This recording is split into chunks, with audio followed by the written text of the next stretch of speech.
وَإِذْ قَالَ رَبُّكَ لِلْمَلَائِكَةِ إِنِّي جَاعِلٌ فِي الْأَرْضِ خَلِيفَةً. پھر اوپر کے رکوع میں بندگی رب کی دعوت اس بنیاد پر دی گئی تھی کہ وہ تمہارا خالق ہے، پروردگار ہے، اسی کے قبضہ قدرت میں تمہاری زندگی و موت ہے، اور جس کائنات میں تم رہتے ہو اس کا مالک و مدبر وہی ہے، لہذا اس کی بندگی کے سوا تمہارے لیے اور کوئی دوسرا طریقہ صحیح نہیں ہو سکتا۔ اب اس رکوع میں وہی دعوت اس بنیاد پر دی جا رہی ہے کہ اس دنیا میں تم کو خدا نے اپنا خلیفہ بنایا ہے۔ خلیفہ ہونے کی حیثیت سے تمہارا فرض صرف اتنا ہی نہیں ہے کہ اس کی بندگی کرو، بلکہ یہ بھی ہے کہ اس کی بھیجی ہوئی ہدایت کے مطابق کام کرو۔ اگر تم نے ایسا نہ کیا اور اپنے ازلی دشمن شیطان کے اشاروں پر چلے تو بدترین بغاوت کے مجرم ہوگے اور بدترین انجام دیکھو گے۔ اس سلسلے میں انسان کی حقیقت اور کائنات میں اس کی حیثیت ٹھیک ٹھیک بیان کر دی گئی ہے، اور نوع انسانی کی تاریخ کا وہ باب پیش کیا گیا ہے جس کے معلوم ہونے کا کوئی دوسرا ذریعہ انسان کو میسر نہیں ہے۔ اس باب سے جو اہم نتائج حاصل ہوتے ہیں وہ ان نتائج سے بہت زیادہ قیمتی ہیں جو زمین کی تہوں سے متفرق ہڈیاں نکال کر اور انہیں قیاس و تخمین سے ربط دے کر آدمی اخذ کرنے کی کوشش کرتا ہے۔ ذرا اس وقت کا تصور کرو جب تمہارے رب نے فرشتوں سے کہا تھا۔ ملک کے اصلی معنی عربی میں پیامبر کے ہیں، اسی کا لفظی ترجمہ فرستادہ یا فرشتہ ہے۔ یہ محض مجرد قوتیں نہیں ہیں جو تشخص نہ رکھتی ہوں، بلکہ یہ شخصیت رکھنے والی ہستیاں ہیں جن سے اللہ اپنی اس عظیم الشان سلطنت کی تدبیر و انتظام میں کام لیتا ہے۔ یوں سمجھنا چاہیے کہ یہ سلطنت الہی کے اہلکار ہیں جو اللہ کے احکام کو نافذ کرتے ہیں۔ جاہل لوگ انہیں غلطی سے خدائی میں حصے دار سمجھ بیٹھے، اور بعض نے انہیں خدا کا رشتہ دار سمجھا اور ان کو دیوتا بنا کر ان کی پرستش شروع کر دی۔ کہ میں زمین میں ایک خلیفہ بنانے والا ہوں۔ خلیفہ وہ جو کسی کی ملک میں اس کے تفویض کردہ اختیارات اس کے نائب کی حیثیت سے استعمال کرے۔ خلیفہ مالک نہیں ہوتا بلکہ اصل مالک کا نائب ہوتا ہے۔ اس کے اختیارات ذاتی نہیں ہوتے بلکہ مالک کے عطا کردہ ہوتے ہیں۔ وہ اپنے منشا کے مطابق کام کرنے کا حق نہیں رکھتا بلکہ اس کا کام مالک کے منشا کو پورا کرنا ہوتا ہے۔ اگر وہ خود اپنے آپ کو مالک سمجھ بیٹھے اور تفویض کردہ اختیارات کو منمانے طریقے سے استعمال کرنے لگے، یا اصل مالک کے سوا کسی اور کو مالک تسلیم کر کے اس کے منشا کی پیروی اور اس کے احکام کی تعمیل کرنے لگے، تو یہ سب غداری اور بغاوت کے افعال ہوں گے۔ قالوا أتجعل فيها من يفسد فيها ويسفك الدماء۔ انہوں نے عرض کیا، کیا آپ زمین میں کسی ایسے کو مقرر کرنے والے ہیں جو اس کے انتظام کو بگاڑ دے گا اور خون ریزیاں کرے گا؟ یہ فرشتوں کا اعتراض نہ تھا بلکہ استفہام تھا۔ فرشتوں کی کیا مجال کہ خدا کی کسی تجویز پر اعتراض کریں؟ وہ خلیفہ کے لفظ سے یہ تو سمجھ گئے تھے کہ اس زیر تجویز مخلوق کو زمین میں کچھ اختیارات سپرد کیے جانے والے ہیں، مگر یہ بات ان کی سمجھ میں نہیں آتی تھی کہ سلطنت کائنات کے اس نظام میں کسی بااختیار مخلوق کی گنجائش کیسے ہو سکتی ہے، اور اگر کسی کی طرف کچھ ذرا سے بھی اختیارات منتقل کر دیے جائیں تو سلطنت کے جس حصے میں بھی ایسا کیا جائے گا وہاں کا انتظام خرابی سے کیسے بچ جائے گا، اسی بات کو وہ سمجھنا چاہتے تھے۔ وَنَحْنُ نُسَبِّحُ بِحَمْدِكَ وَنُقَدِّسُ لَكَ قَالَ إِنِّي أَعْلَمُ مَا لَا تَعْلَمُونَ۔ آپ کی حمد و ثنا کے ساتھ تسبیح اور آپ کے لیے تقدیس تو ہم کر ہی رہے ہیں۔ اس فقرے سے فرشتوں کا مدعا یہ نہ تھا کہ خلافت ہمیں دی جائے، ہم اس کے مستحق ہیں، بلکہ ان کا مطلب یہ تھا کہ حضور کے فرامین کی تعمیل ہو رہی ہے، آپ کے احکام بجا لانے میں ہم پوری طرح سرگرم ہیں، مرضی مبارک کے مطابق سارا جہان پاک صاف رکھا جاتا ہے، اور اس کے ساتھ آپ کی حمد و ثنا اور آپ کی تسبیح و تقدیس بھی ہم خدام ادب کر رہے ہیں۔ اب کمی کس چیز کی ہے کہ اس کے لیے خلیفہ کی ضرورت ہو؟ ہم اس کی مصلحت نہیں سمجھ سکے۔ تسبیح کا لفظ ذو معنین ہے، اس کے معنی پاکی بیان کرنے کے بھی ہیں اور سرگرمی کے ساتھ کام اور انہماک کے ساتھ صحیح کرنے کے بھی۔ اسی طرح تقدیس کے بھی دو معنی ہیں، ایک تقدس کا اظہار و بیان، دوسرے پاک کرنا۔ فرمایا، میں جانتا ہوں جو کچھ تم نہیں جانتے۔ یہ فرشتوں کے دوسرے شبہ کا جواب ہے، یعنی فرمایا کہ خلیفہ مقرر کرنے کی ضرورت و مصلحت میں جانتا ہوں، تم اسے نہیں سمجھ سکتے۔ اپنی جن خدمات کا تم ذکر کر رہے ہو وہ کافی نہیں ہے، بلکہ ان سے بڑھ کر کچھ مطلوب ہے۔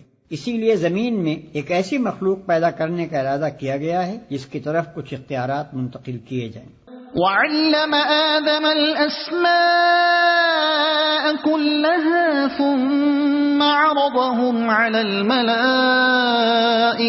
فقال أنبئوني بأسماء هؤلاء إن كنتم صادقين۔ اس کے بعد اللہ نے آدم کو ساری چیزوں کے نام سکھائے، پھر انہیں فرشتوں کے سامنے پیش کیا اور فرمایا اگر تمہارا خیال صحیح ہے کہ کسی خلیفہ کے تقرر سے انتظام بگڑ جائے گا تو ذرا ان چیزوں کے نام بتاؤ۔ اس کے بعد اللہ نے آدم کو ساری چیزوں کے نام سکھائے۔ انسان کے علم کی صورت دراصل یہی ہے کہ وہ ناموں کے ذریعے سے اشیاء کے علم کو اپنے ذہن کی گرفت میں لاتا ہے، لہذا انسان کی تمام معلومات دراصل اسماء اشیاء پر مشتمل ہیں۔ آدم کو سارے نام سکھانا گویا ان کو تمام اشیاء کا علم دینا تھا۔ قالوا سبحانك لا علم لنا إلا ما علمتنا إنك أنت العليم الحكيم۔ انہوں نے عرض کیا نقص سے پاک تو آپ ہی کی ذات ہے، ہم تو بس اتنا ہی علم رکھتے ہیں جتنا آپ نے ہم کو دے دیا ہے، حقیقت میں سب کچھ جاننے اور سمجھنے والا آپ کے سوا کوئی نہیں، ہم تو بس اتنا ہی علم رکھتے ہیں جتنا آپ نے ہم کو دے دیا ہے۔ ایسا معلوم ہوتا ہے کہ ہر فرشتے اور فرشتوں کے ہر صنف کا علم صرف اسی شعبے تک محدود ہے جس سے اس کا تعلق ہے۔ مثلا ہوا کے انتظام سے جو فرشتے متعلق ہیں وہ ہوا کے متعلق سب کچھ جانتے ہیں مگر پانی کے متعلق کچھ نہیں جانتے۔ یہی حال دوسرے شعبوں کے فرشتوں کا ہے۔ انسان کو ان کے برعکس جامع علم دیا گیا ہے، ایک ایک شعبے کے متعلق چاہے وہ اس شعبے کے فرشتوں سے کم جانتا ہو مگر مجموعی حیثیت سے جو جامعیت انسان کے علم کو بخشی گئی ہے وہ فرشتوں کو میسر نہیں ہے۔ قال يا آدم أنبئهم بأسمائهم فلما أنبأهم بأسمائهم قال ألم أقل لكم إني أعلم غيب السماوات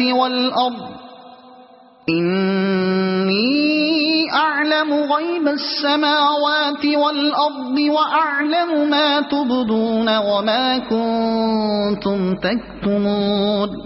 پھر اللہ نے آدم سے کہا تم انہیں ان چیزوں کے نام بتاؤ۔ جب اس نے ان کو ان سب کے نام بتا دیے تو اللہ نے فرمایا میں نے تم سے کہا نہ تھا کہ میں آسمانوں اور زمین کی وہ ساری حقیقتیں جانتا ہوں جو تم سے مخفی ہیں، جو کچھ تم ظاہر کرتے ہو وہ بھی مجھے معلوم ہے اور جو کچھ تم چھپاتے ہو اسے بھی میں جانتا ہوں۔ جب اس نے ان کو ان سب کے نام بتا دیے۔ یہ مظاہرہ فرشتوں کے پہلے شبے کا جواب تھا، گویا اس طریقے سے اللہ تعالیٰ نے انہیں بتا دیا کہ میں آدم کو صرف اختیارات ہی نہیں دے رہا ہوں بلکہ علم بھی دے رہا ہوں۔ اس کے تقرر سے فساد کا جو اندیشہ تمہیں ہوا وہ اس معاملے کا صرف ایک پہلو ہے، دوسرا پہلو اصلاح کا بھی ہے اور وہ فساد کے پہلو سے زیادہ وزنی اور زیادہ بیش قیمت ہے۔ حکیم کا یہ کام نہیں ہے کہ چھوٹی خرابی کی وجہ سے بڑی بہتری کو نظر انداز کر دے۔ وَإِذْ قُلْنَا لِلْمَلَائِكَةِ اسْجُدُوا لِآدَمَ فَسَجَدُوا إِلَّا إِبْلِيسَ أَبَى وَاسْتَكْبَرَ وَكَانَ مِنَ الْكَافِرِينَ۔ پھر جب ہم نے فرشتوں کو حکم دیا کہ آدم کے آگے جھک جاؤ تو سب جھک گئے مگر ابلیس نے انکار کیا، وہ اپنی بڑائی کے گھمنڈ میں پڑ گیا اور نافرمانوں میں شامل ہو گیا، سب جھک گئے۔ اس کا مطلب یہ ہے کہ زمین اور اس سے تعلق رکھنے والے طبقہ کائنات میں جس قدر فرشتے معمور ہیں ان سب کو انسان کے لیے مطیع و مسخر ہو جانے کا حکم دیا گیا۔ چونکہ اس علاقے میں اللہ کے حکم سے انسان خلیفہ بنایا جا رہا تھا اس لیے فرمان جاری ہوا کہ صحیح یا غلط جس کام میں بھی انسان اپنے ان اختیارات کو جو ہم اسے عطا کر رہے ہیں استعمال کرنا چاہے اور ہم اپنی مشیت کے تحت اسے ایسا کر لینے کا موقع دے دیں تو تمہارا فرض ہے کہ تم میں سے جس کے دائرہ عمل سے وہ کام متعلق ہو وہ اپنے دائرے کی حد تک اس کا ساتھ دے۔ وہ چوری کرنا چاہے یا نماز پڑھنے کا ارادہ کرے، نیکی کرنا چاہے یا بدی کے ارتکاب کے لیے جائے، دونوں صورتوں میں جب تک ہم اسے اس کی پسند کے مطابق عمل کرنے کا اذن دے رہے ہیں تمہیں اس کے لیے سازگاری کرنی ہوگی۔ مثال کے طور پر اس کو یوں سمجھیے کہ ایک فرمانروا جب کسی شخص کو اپنے ملک کے کسی صوبے یا ضلع کا حاکم مقرر کرتا ہے تو اس علاقے میں حکومت کے جس قدر کارندے ہوتے ہیں ان سب کا فرض ہوتا ہے کہ اس کی اطاعت کریں، اور جب تک فرمانروا کا منشا یہ ہے کہ اسے اپنے اختیارات کے استعمال کا موقع دے اس وقت تک اس کا ساتھ دیتے رہیں، قطع نظر اس سے کہ وہ صحیح کام میں ان اختیارات کو استعمال کر رہا ہے یا غلط کام میں۔ البتہ جب جس کام کے بارے میں بھی فرمانروا کا اشارہ ہو جائے کہ اسے نہ کرنے دیا جائے تو وہیں ان حاکم صاحب کا اقتدار ختم ہو جاتا ہے اور انہیں ایسا محسوس ہونے لگتا ہے کہ سارے علاقے کے اہلکاروں نے گویا ہڑتال کر دی ہے، حتیٰ کہ جس وقت فرمانروا کی طرف سے ان حاکم صاحب کی معزولی اور گرفتاری کا حکم ہوتا ہے تو وہی ماتحت و خدام جو کل تک ان کے اشاروں پر حرکت کر رہے تھے ان کے ہاتھوں میں ہتکڑیاں ڈال کر انہیں کشا کشا دارالفاسقین کی طرف لے جاتے ہیں۔ فرشتوں کو آدم کے لیے سرب سجود ہو جانے کا جو حکم دیا گیا تھا اس کی نوعیت کچھ اسی قسم کی تھی۔ ممکن ہے کہ صرف مسخر ہو جانے ہی کو سجدے سے تعبیر کیا گیا ہو، مگر یہ بھی ممکن ہے کہ اس انقیاد کی علامت کے طور پر کسی ظاہری فعل کا بھی حکم دیا گیا ہو، اور یہی زیادہ صحیح معلوم ہوتا ہے۔ مگر ابلیس نے انکار کیا۔ ابلیس کا لفظی ترجمہ انتہائی مایوس، اصطلاحاً یہ اس جن کا نام ہے جس نے اللہ کے حکم کی نافرمانی کر کے آدم اور بنی آدم کے لیے مطیع و مسخر ہونے سے انکار کر دیا، اور اللہ سے قیامت تک کے لیے مہلت مانگی کہ اسے نسل انسانی کو بہکانے اور گمراہیوں کی طرف ترغیب دینے کا موقع دیا جائے۔ اسی کو الشیطان بھی کہا جاتا ہے۔ در حقیقت شیطان اور ابلیس بھی محض کسی مجرد قوت کا نام نہیں ہے، بلکہ وہ بھی انسان کی طرح ایک صاحب تشخص ہستی ہے۔ نیز کسی کو یہ غلط فہمی بھی نہ ہونی چاہیے کہ یہ فرشتوں میں سے تھا۔ آگے چل کر قرآن نے خود تصریح کر دی ہے کہ وہ جنوں میں سے تھا جو فرشتوں سے الگ مخلوقات کی ایک مستقل صنف ہے، اور نافرمانوں میں شامل ہو گیا۔ ان الفاظ سے ایسا معلوم ہوتا ہے کہ غالباً ابلیس سجدے سے انکار کرنے میں اکیلا نہ تھا، بلکہ جنوں کی ایک جماعت نافرمانی پر آمادہ ہو گئی تھی، اور ابلیس کا نام صرف اس لیے لیا گیا ہے کہ وہ ان کا سردار اور اس بغاوت میں پیش تھا۔ لیکن اس آیت کا دوسرا ترجمہ یہ بھی ہو سکتا ہے کہ وہ کافروں میں سے تھا۔ اس صورت میں مطلب یہ ہوگا کہ جنوں کی ایک جماعت پہلے سے ایسی موجود تھی جو سرکش و نافرمان تھی، اور ابلیس کا تعلق اسی جماعت سے تھا۔ قرآن میں بالعموم شیاطین کا لفظ انہی جنوں اور ان کی ذریت نسل کے لیے استعمال ہوا ہے، اور جہاں شیاطین سے انسان مراد لینے کے لیے کوئی قرینہ نہ ہو وہاں یہی شیاطین جن مراد ہوتے ہیں۔ وَقُلْنَا يَا آدَمُ اسْكُنْ أَنْتَ وَزَوْجُكَ الْجَنَّةَ وَكُلَا مِنْهَا رَغَدًا حَيْثُ شِئْتُمَا وَلَا تَقْرَبَا هَذِهِ الشَّجَرَةَ فَتَكُونَا مِنَ الظَّالِمِينَ۔ پھر ہم نے آدم سے کہا کہ تم اور تمہاری بیوی دونوں جنت میں رہو اور یہاں بفراغت جو چاہو کھاؤ، مگر اس درخت کا رخ نہ کرنا ورنہ ظالموں میں شمار ہوگے۔ اس درخت کا رخ نہ کرنا۔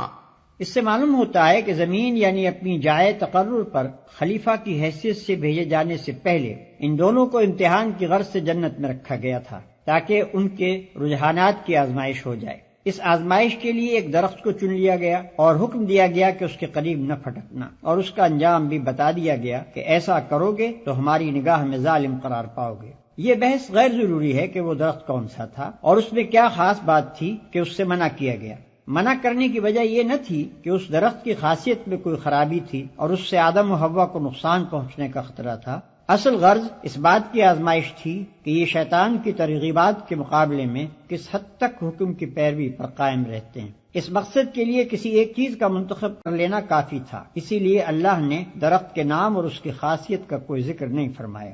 اس امتحان کے لیے جنت ہی کا مقام سب سے زیادہ موزوں تھا۔ دراصل اسے امتحان گاہ بنانے کا مقصود یہ حقیقت انسان کے ذہن نشین کرنا تھا کہ تمہارے لیے تمہارے مرتبہ انسانیت کے لحاظ سے جنت ہی لائق و مناسب مقام ہے، لیکن شیطانی ترغیبات کے مقابلے میں اگر تم اللہ کی فرمانبرداری کے راستے سے منحرف ہو جاؤ گے تو جس طرح ابتدا میں اس سے محروم کیے گئے تھے اسی طرح آخر میں بھی محروم ہی رہو گے۔ اپنے اس مقام لائق کی، اپنے اس فردوس سے گم گشتہ کی بازیافت تم صرف اسی طرح کر سکتے ہو کہ اپنے اس دشمن کا کامیابی سے مقابلہ کرو جو تمہیں فرمانبرداری کے راستے سے ہٹانے کی کوشش کرتا ہے، ورنہ ظالموں میں شمار ہوگے۔ ظالم کا لفظ نہایت معنی خیز ہے۔ ظلم دراصل حق تلفی کو کہتے ہیں۔ ظالم وہ ہے جو کسی کا حق تلف کرے۔ جو شخص خدا کی نافرمانی کرتا ہے وہ در حقیقت 3 بڑے بنیادی حقوق تلف کرتا ہے۔ اولاً خدا کا حق، کیونکہ وہ اس کا مستحق ہے کہ اس کی فرما برداری کی جائے۔ ثانیاً ان تمام چیزوں کے حقوق جن کو اس نے اس نافرمانی کے ارتکاب میں استعمال کیا، اس کے اعضائے جسمانی، اس کے قوائے نفس، اس کے ہم معاشرت انسان، وہ فرشتے جو اس کے ارادے کی تکمیل کا انتظام کرتے ہیں، اور وہ اشیاء جو اس کام میں استعمال ہوتی ہیں۔ ان سب کا اس پر یہ حق تھا کہ وہ صرف ان کے مالک ہی کی مرضی کے مطابق ان پر اپنے اختیارات استعمال کرے، مگر جب اس کی مرضی کے خلاف اس نے ان پر اختیارات استعمال کیے تو در حقیقت ان پر ظلم کیا۔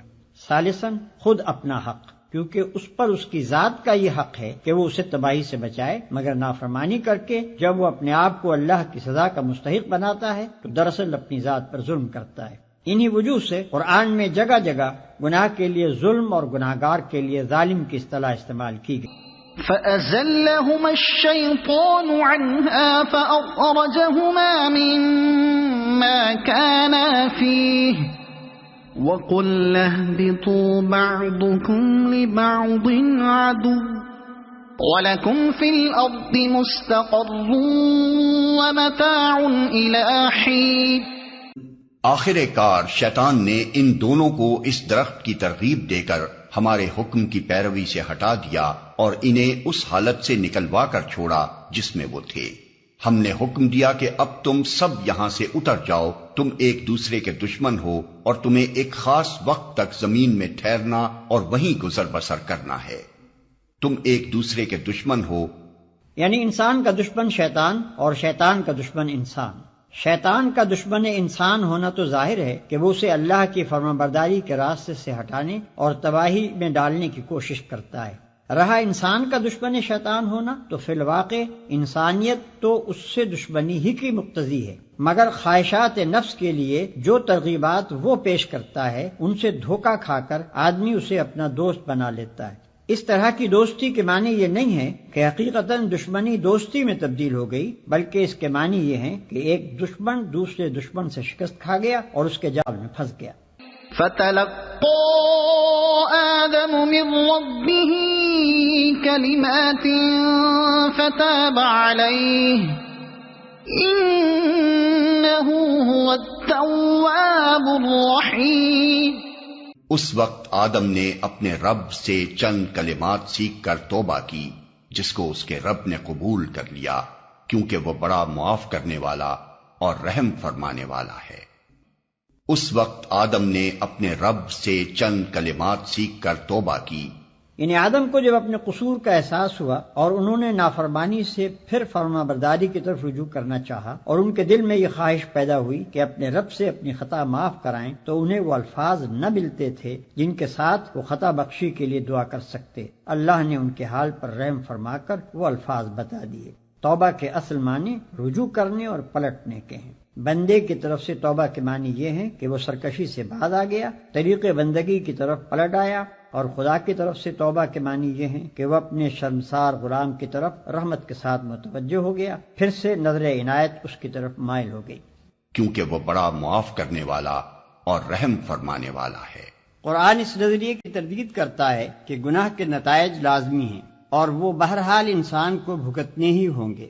یہ انسان کے اپنے خود ساختہ گمراہ کن نظریات میں سے ایک بڑا گمراہ کن نظریہ ہے، کیونکہ جو شخص ایک مرتبہ گناہگارانہ زندگی میں مبتلا ہو گیا اس کو یہ نظریہ ہمیشہ کے لیے مایوس کر دیتا ہے، اور اگر اپنی غلطی پر متنبہ ہونے کے بعد وہ سابق کی تلافی اور آئندہ کے لیے اصلاح کرنا چاہے تو یہ اس سے کہتا ہے کہ تیرے بچنے کی اب کوئی امید نہیں، جو کچھ تو کر چکا ہے اس کے نتائج بہرحال تیری جان کے لاگو ہی رہیں گے۔ قرآن اس کے برعکس یہ بتاتا ہے کہ بھلائی کی جزا اور برائی کی سزا دینا بالکل اللہ کے اختیار میں ہے۔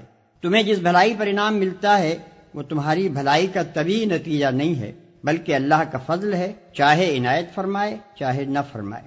اسی طرح جس برائی پر تمہیں سزا ملتی ہے وہ بھی برائی کا طبعی نتیجہ نہیں ہے کہ لازماً مترتب ہو کر ہی رہے، بلکہ اللہ پورا اختیار رکھتا ہے کہ چاہے معاف کر دے اور چاہے سزا دے دے۔ البتہ اللہ کا فضل اور اس کی رحمت اس کی حکمت کے ساتھ ہم رشتہ ہے۔ وہ چونکہ حکیم ہے اس لیے اپنے اختیارات کو اندھا دھند استعمال نہیں کرتا، جب کسی بھلائی پر انعام دیتا ہے تو یہ دیکھ کر ایسا کرتا ہے کہ بندے نے سچی نیت کے ساتھ اس کی رضا کے لیے بھلائی کی تھی، اور جس بھلائی کو رد کر دیتا ہے اسے اس بنا پر رد کرتا ہے کہ اس کی ظاہری شکل بھلے کام کی سی تھی مگر اندر اپنے رب کی رضا جوئی کا خالص جذبہ نہ تھا۔ اسی طرح وہ سزا اس قصور پر دیتا ہے جو باغیانہ جسارت کے ساتھ کیا جائے اور جس کے پیچھے شرمساری کے بجائے مزید ارتکاب جرم کی خواہش موجود ہو، اور اپنی رحمت سے معافی اس قصور پر دیتا ہے جس کے بعد بندہ اپنے کیے پر شرمندہ اور آئندہ کے لیے اپنی اصلاح پر آمادہ ہو۔ بڑے سے بڑے مجرم، کٹے سے کٹے کافر کے لیے بھی خدا کے ہاں مایوسی و ناامیدی کا کوئی موقع نہیں، بشرطے کہ وہ اپنی غلطی کا معترف، اپنی نافرمانی پر نادم اور بغاوت کی روش چھوڑ کر اطاعت کی روش اختیار کرنے کے لیے تیار ہو۔ قُلْنَا اهْبِطُوا مِنْهَا جَمِيعًا فَإِمَّا يَأْتِيَنَّكُم مِّنِّي هُدًى فَمَن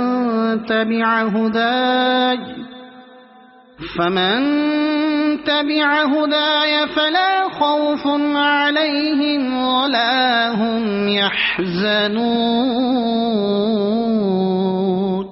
ہم نے کہا کہ تم سب یہاں سے اتر جاؤ، پھر جو میری طرف سے کوئی ہدایت تمہارے پاس پہنچے تو جو لوگ میری اس ہدایت کی پیروی کریں گے ان کے لیے کسی خوف اور رنج کا موقع نہ ہوگا۔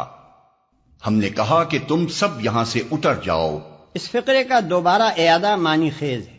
اوپر کے فقرے میں یہ بتایا گیا ہے کہ آدم نے توبہ کی اور اللہ نے قبول کر لی۔ اس کے معنی یہ ہوئے کہ آدم اپنی نافرمانی پر عذاب کے مستحق نہ رہے، گنہگاری کا جو داغ ان کے دامن پر لگ گیا تھا وہ دھو ڈالا گیا، نہ یہ داغ ان کے دامن پر رہا نہ ان کی نسل کے دامن پر، اور نہ اس کی ضرورت پیش آئی کہ معاذ اللہ خدا کو اپنا اکلوتا بھیج کر نوع انسانی کا کفارہ ادا کرنے کے لیے سولی پر چڑھوانا پڑتا۔ برعکس اس کے اللہ نے آدم علیہ السلام کی توبہ ہی قبول کرنے پر اکتفا نہ فرمایا بلکہ اس کے بعد انہیں نبوت سے بھی سرفراز کیا تاکہ وہ اپنی نسل کو سیدھا راستہ بتا کر جائیں۔ اب جو جنت سے نکلنے کا حکم پھر دہرایا گیا تو اس سے یہ بتانا مقصود ہے کہ قبول توبہ کا یہ مقتضا نہ تھا کہ آدم کو جنت ہی میں رہنے دیا جاتا اور زمین پر نہ اتارا جاتا۔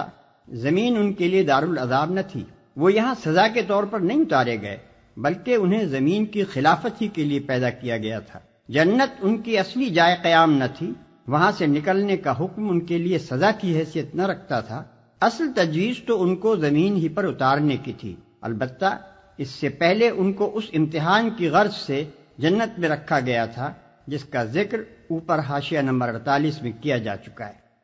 والذین کفروا وکذبوا بآیاتنا اولئک اصحاب النار هم فیہا خالدون۔ اور جو اس کو قبول کرنے سے انکار کریں گے اور ہماری آیات کو جھٹلائیں گے وہ آگ میں جانے والے لوگ ہیں جہاں وہ ہمیشہ رہیں گے۔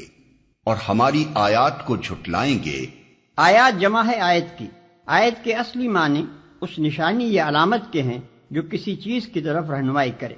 قرآن میں یہ لفظ 4 مختلف معنوں میں آیا ہے، کہیں اس سے مراد محض علامت یا نشانی ہی ہے، کہیں آثار کائنات کو اللہ کی آیات کہا گیا ہے کیونکہ مظاہر قدرت میں سے ہر چیز اس حقیقت کی طرف اشارہ کر رہی ہے جو اس ظاہری پردے کے پیچھے مستور ہے، کہیں ان معجزات کو آیات کہا گیا ہے جو انبیاء علیہ السلام لے کر آتے تھے کیونکہ یہ معجزے دراصل اس بات کی علامت ہوتے تھے کہ یہ لوگ فرمانروائے کائنات کے نمائندے ہیں، کہیں کتاب اللہ کے فقروں کو آیات کہا گیا ہے کیونکہ وہ نہ صرف حق اور صداقت کی طرف رہنمائی کرتے ہیں بلکہ فی الحقیقت اللہ کی طرف سے جو کتاب بھی آتی ہے اس کے محض مضامین ہی میں نہیں، اس کے الفاظ اور انداز بیان اور طرز عبارت تک میں اس کے جلیل القدر مصنف کی شخصیت کے آثار نمایاں طور پر محسوس ہوتے ہیں۔ ہر جگہ عبارت کے سیاق و سباق سے بآسانی معلوم ہو جاتا ہے کہ کہاں آیت کا لفظ کس معنی میں آیا ہے۔ وہ آگ میں جانے والے لوگ ہیں جہاں وہ ہمیشہ رہیں گے۔ یہ نسل انسانی کے حق میں ابتدائے آفرینش سے قیامت تک کے لیے اللہ کا مستقل فرمان ہے، اور اسی کو تیسرے رکوع میں اللہ کے عہد سے تعبیر کیا گیا ہے۔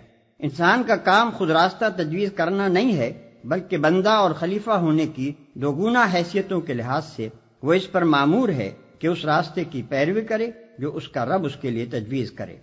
اور اس راستے کے معلوم ہونے کی دو ہی صورتیں ہیں، یا تو کسی انسان کے پاس براہ راست اللہ کی طرف سے وحی آئے، یا پھر وہ اس انسان کا اتباع کرے جس کے پاس وحی آئی ہو۔ کوئی تیسری صورت یہ معلوم ہونے کی نہیں ہے کہ رب کی رضا کس راہ میں ہے۔